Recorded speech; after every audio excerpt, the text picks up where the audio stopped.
got a lot of light on my face right here. That's kind of cool.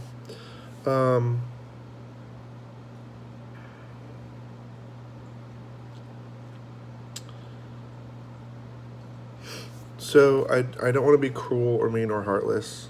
I know I might sound that way, but when dealing with matters of spiritual truth, I can't wobble just because it might offend people.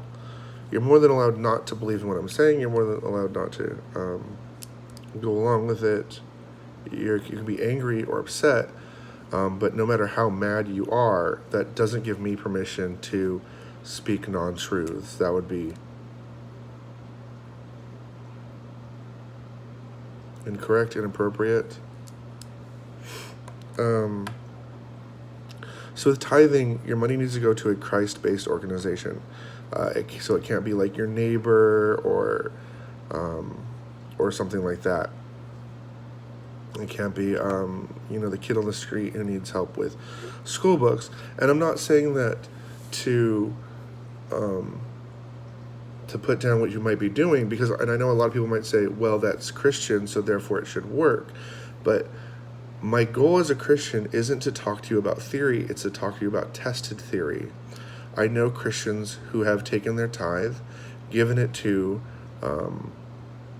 a neighbor who needed money really bad, and their finances got all out of whack.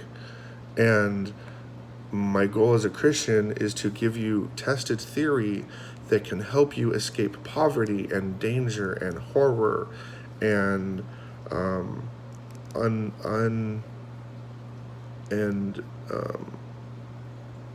and the bondages of evil.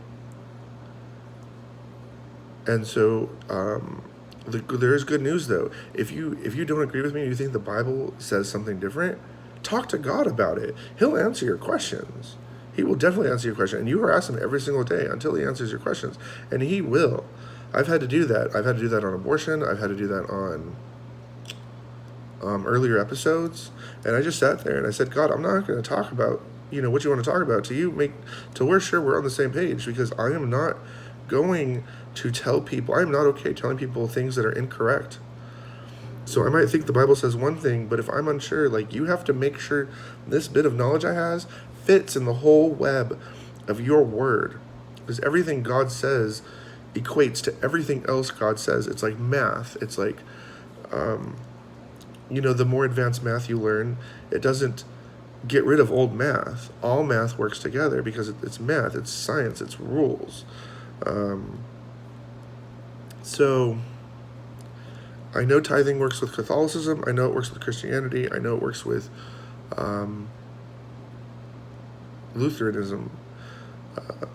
But for example, I can't claim it work with any other churches, and that includes Mormonism.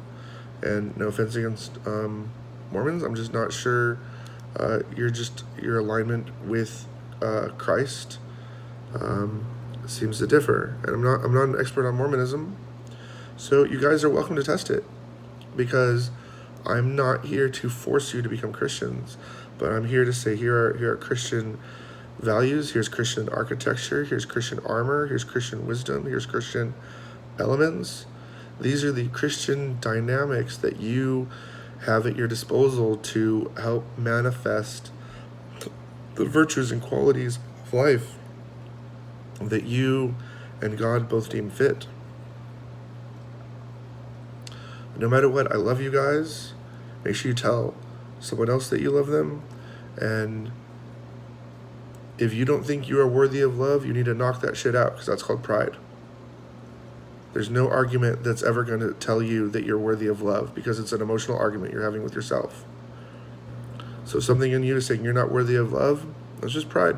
You don't have to argue against it, because there's no argument. It's a fallacy. It'd be like,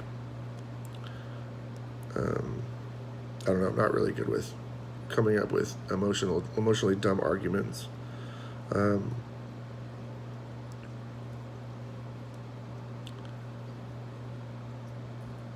I hope you know how valuable you are. I don't care who you are, what you're lost in.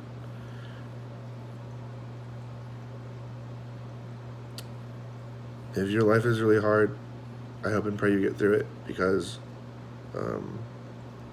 We need you. Like, Earth needs you. World needs you. God needs you.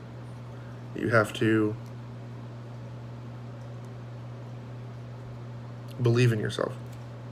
Remember, I talked about it in the beginning. You have to believe in yourself. You have to have faith in yourself. You have to trust yourself. Yeah, you're going to screw up a bunch. Well, that's okay. Okay.